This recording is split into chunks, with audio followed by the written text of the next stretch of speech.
tāds, kad vajadzēja būt Ventspilī uz nometni, bet tur nometne nenorganizēs pietiekams cilvēku skaits, bet nometnes laiks bija izvēlēts ņemot vērā šamanisko kalendāru, maiju kalendāru.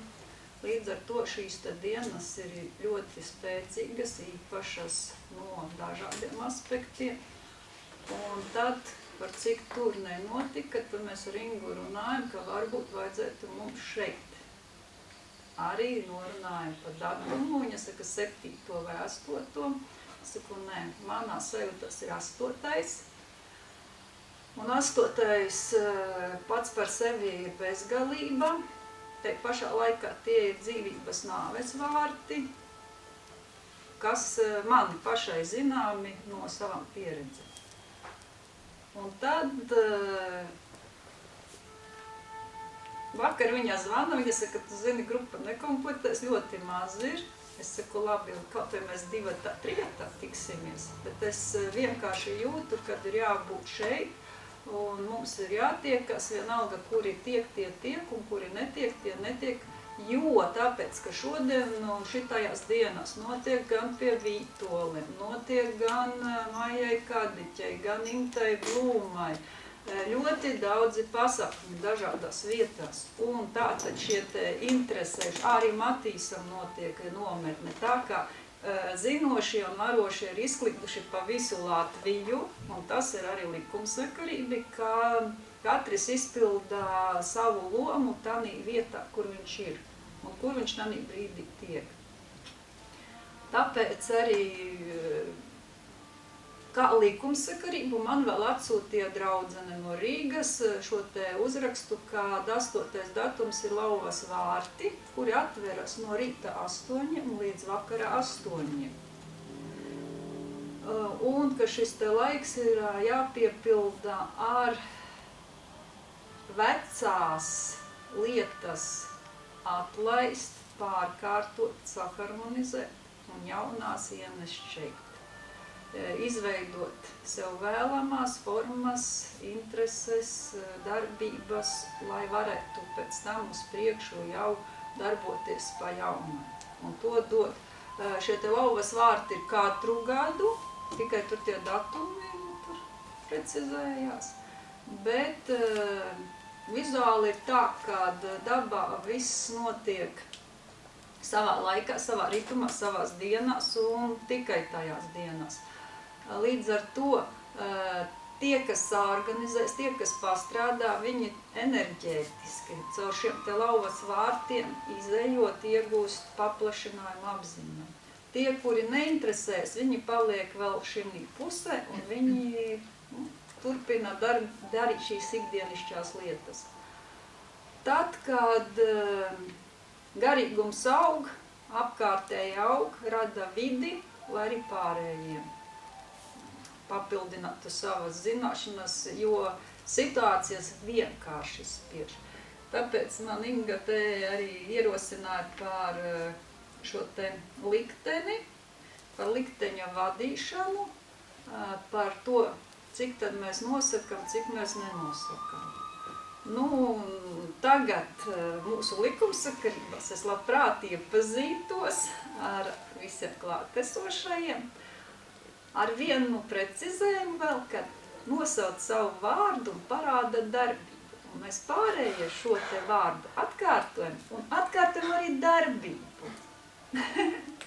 Piemēram, velta. Lūdzu. Jo tas ir velta. Tieši tā. Velta.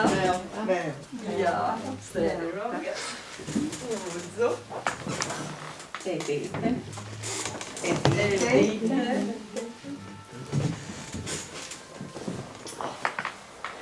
Elga.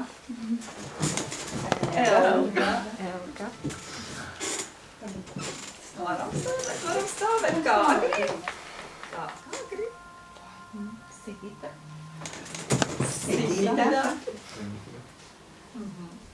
Ringolds.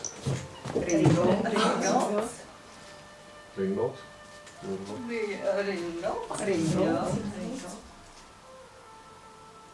Ļoti jauki.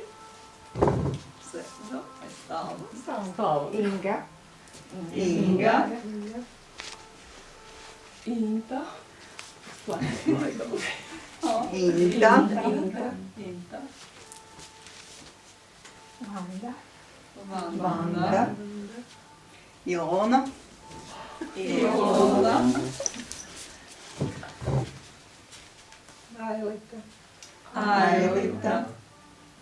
Paldies, sēžamies.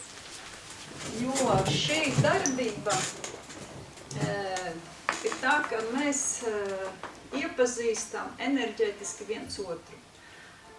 Ļoti man patīk tā, kad es zinu enerģētiski, zinu fiziski ļoti daudzas lietas, kā viņas izpaužas fiziskajā plānā. Piemēram, šamanisti dara rituālus, daudzus saprot teorētiski, praktiski nezinu, kādas enerģijas darbojas. Tad ir tā, ka, piemēram, tagad šis te, kā mēs iepazināmies, ir pielietojams jebkurā vietā, lai mēs enerģētiski, tā kā izprastu, sajustu otru cilvēku. Uzreiz te kāds, jau saku, mans aspekts, nostājas man blakus un stāstā. Jā, bet tā tad jūs enerģētiski tagad sajaucaties, jūs viens otru ietekmējat. Lūdzu, ir tādi cilvēki, kuri tā domā un tādas lietas runā. Tāda ir precizējums, jā, viens ir, sajaukšanās ir, bet otrs paskaidrojums ir tas, kad ierodās, satiekas tikai tādu un tie cilvēki, kuriem ir bijušas kopējas darīšanas citās dzīvēs vai šī dzīvē, kuras satiekoties tiek izlīdzsvarotas, sakārtotas un katrs paņem atpakaļ sev savu darbību, savu enerģiju. Un tad ir tā, ka precizējumos kāds saka, es atnācu uz pasākumu, tur mums bija uguns rituāli un kaut kas, un tur vajadzēja 2 apļos stāvēt, un es jau biju tur iekšējā, un es tagad tur sagrābos no kāda cita kaut ko, es tagad 2 dienas mirstu nost, jo man ir slikti, jā, es tur sagrābu.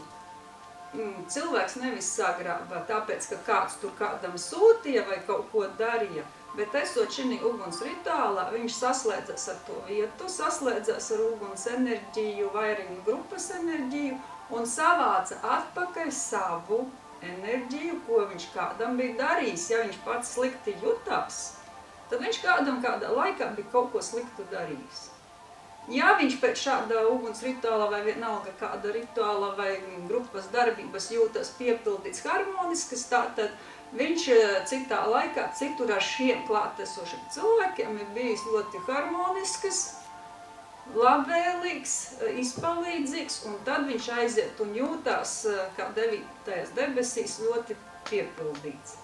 Bet tie, kuri jūtās slikti pēc kaut kādiem pasākumiem, tātad viņš personīgi pats ir bijis citā laikā, kādam no klātesošiem kaut ko riebis, tā domās vai fiziski nolamājis, kā tu tur man varēja to un to izdarīt, vai tā un tā paskatīties, pat paskatīšanās. Citreiz cilvēki sataisa tādas enerģijas, kad, nedod Dievs tādas pēc tam izjust pašam atpakaļ, bet vienkārši grupās tiekoties arī skolā, skolnieki klasē sanāk mācīties vienā dzimšanas gadā, bet tā skola ir tā, kurā sanāk tikai tie, kuri ir paredzējuši viens ar otru risināt.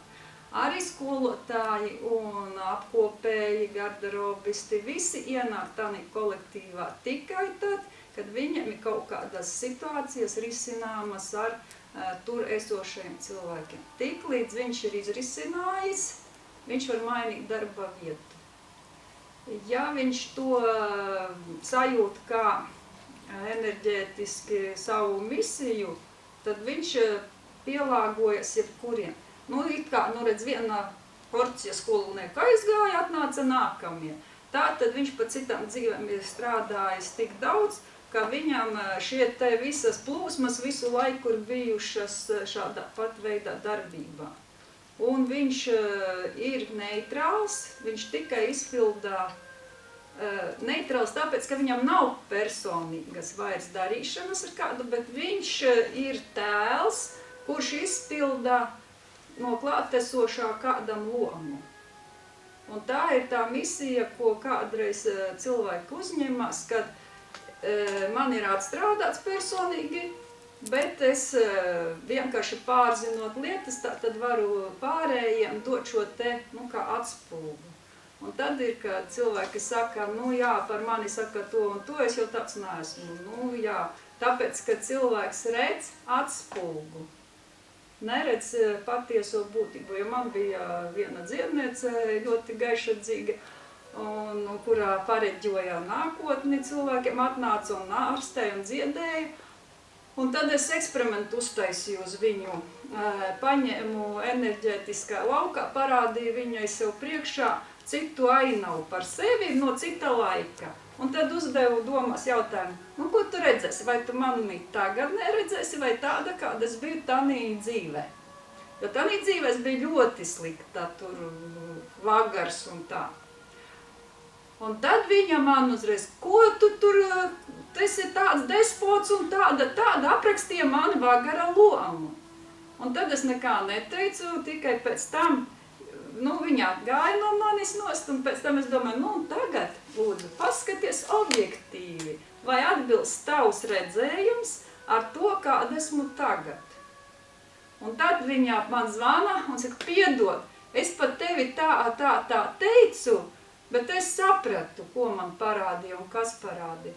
Jo šīs te vizuālās ainas mums vieglāk atlaist, jo, ja mēs piefiksējam lauvas vārtu šodien ir, ja mēs visu piefiksējam, mēs neļaujam pagātnē brīvi aiziet. Man radās jautājums, ja? Kā tas ir, jāmēģina noformulēt?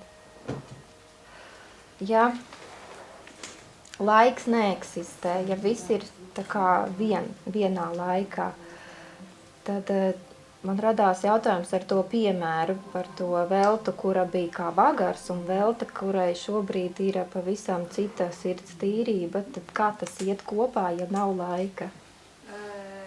Redz, tagad tieši tāpēc mēs arī šodien to pārskatām, un šitajā laikā vienkārši šogad pārskatām.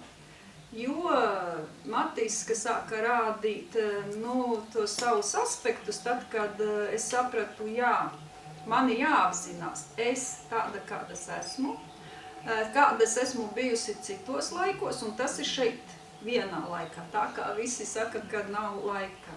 Mums cilvēkiem tomēr ir šis te laiks. Un man apzinoties sevi, es šo savu vagara lomu sajūtu jau atsevišķi, nevis sevi. Bērnībā es brīžam sāku justies kā vagars, jūs man te tagad visu darīsiet, tu tur iesi to. Toreiz es kā bērns vienkārši rīkojos, komandēju, un tu man neiesi, es tev vēl pagrūdīšu. Es bērnībā biju visādās situācijās un visādas lomas sevi izspēlēju, neapzināti. Pēc tam, kad es sāku apzināties, tad jau paga. Kāpēc man jāgrūž ir, kāpēc man jāuzspiež sava vara, es sāku sevi skatīties. Un tikai tad, kad sāku apzināties, tad man šī te loma, mans es, no pagātnes izgāja ārā un aizgāja pastaigāties. Līdz brīdim, kamēr tagad Matīs sāka strādāt, un es sapratu, ka ir jāsāk pārskatīt mūsu pagātnes situācijas, lai mēs savāktu atpakaļ savu aspektu, samīļot, izrunātos ar viņu, un viņam pateiktu, pamācītu, ka viņam vairs nav jābūt šim te vagaram, ka tas bija tas laiks, un mēs šo situāciju dzēšam. Un es savu vagara enerģiju savācu sevi, iekšā, sevi.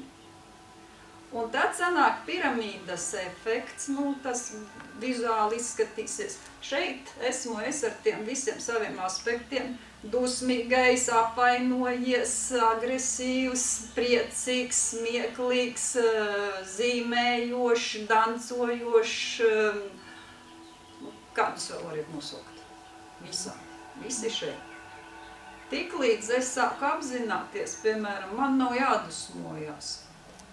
Tātad es dusmīgo pārstrādāju, izrunāju, sakārtoju, paņemu sevi iekšā, es pakāpjos līmeni augstāk. Es sevi šo te aspektu pārstrādāju. Viņš vairs neeksistē, viņš dzēšas, izgaist tā, kā gaismas skolotāji vienkārši izgaist enerģiju. Šī enerģija ienāk pie manis. Tālāk jaunākamais līmenis, piemēram, greizsirdības aspekts. Es viņu atkal pārstrādāju, atkal ar viņu izrunājos. Paldies par pieredzēm, atkal viņš dzēšās kā esība un pievienojas enerģētiski man. Šādā veidā pa trepītēm roda šie te gaismas svētie skolotāji. Jo viņi savus aspektus samazina, lai viņš ir tikai esība un mīlestības starotāji kā tādi. Tāpēc, skatoties, ka laika nav, sākuma var redzēt šo. Ja es jau to paņēmusi, tad laika nav mani redz šinī līmenī. Laika nav mani redz šinī līmenī. Vairs neredz šos līmeņus. Viņi ir dzēsušies. Viņi ir izgaisuši, kā enerģijas pievienojušies pie šī te centrālā, kurš ir patiesais mans vienīgais es. Ar to, ka man neviens nav ne jānosota, ne jāiem priecina, ne kaut kas jādara, vienkārši viņš ir. Nianse ir ar to apzināšanos, ka šie te aspekti, viņi ir sajūtami ikdienā ar raksturu īpašībām. Tās ir visas mūsu raksturu īpašības. Un atcerēties cilvēkus, ar kuru kas ir darīts, tas nav vajadzīgs. Pilnīgi nav vajadzīgs. Šitā te regresīvā terapija tika izdomāta psihologiem, tāpēc, ka vajadzēja zināt šo te kāpēc ir slimības dažas. Ja cilvēks aiziet regresīvā terapijā, tad viņš izstāsta sākumu slimībai, kur viņš bija radījis ar savām domām, darbībām un pārstrādojot šo konkrēto situāciju, atvesļojās šis fiziskais ķermenis. Citādā vienkārši paskatīties, kas man tur bija, ko es ar kaut ko darīju, nav vajadzīgs. Jo tāpēc, kad iegūstot papildus informāciju, kas šim failam nav vajadzīgs, vienkārši vairs nav pielietojuma. Jo man, piemēram, tas vagars atnāca tāpēc, kad man ļoti daudzi rakstīja, kāpēc man tā agresija nāk, kāpēc man tur tādas un tādas situācijas rodas.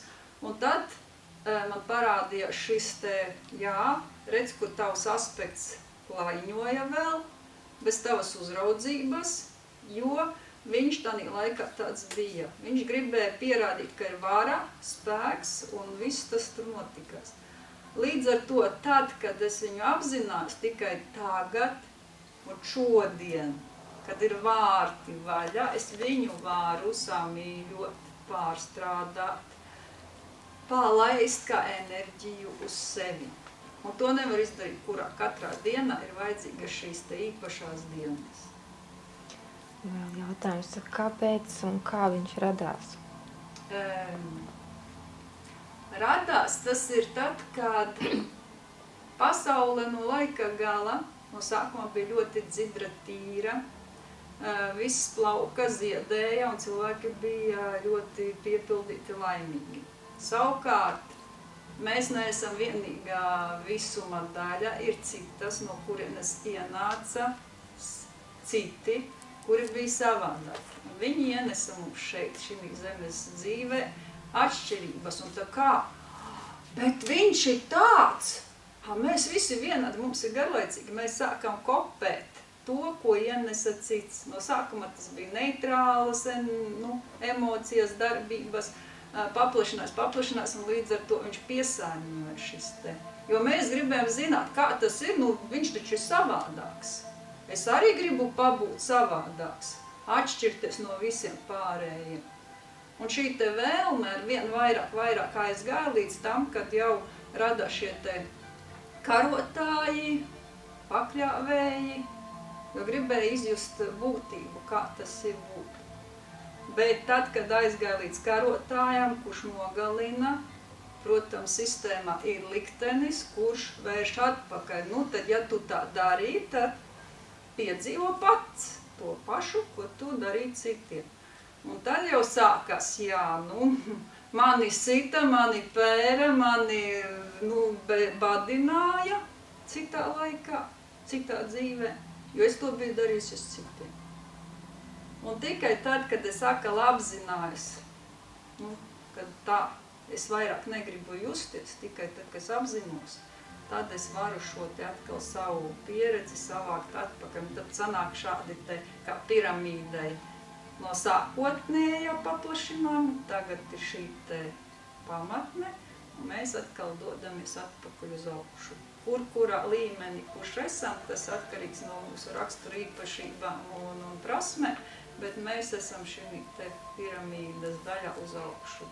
Protams, pasaulē vēl arī tie, kuri iet šo te paplašinājumu, bet tādu kļūst ar vien mazāk, kas iet paplašinājumu. Bet iet paplašinājumā tie, kuri, piemēram, ļoti aktīvi tagad māca maģijas, māca tādus visādus rituālus, visādas darbības. Kad, lai tu piesaistītu sev to un to, tev vajag to un to izdarīt. Tā ir darbība, saistīta ar apkārtējo vidi, tā nav tiešais kanāls, līdz ar to tas ir paplašinājums. Zināšanu apmaiņa ir vajadzīga tāpēc, tad, kad mēs ejam šī apziņas paplašināšanā un samazinām fiziskā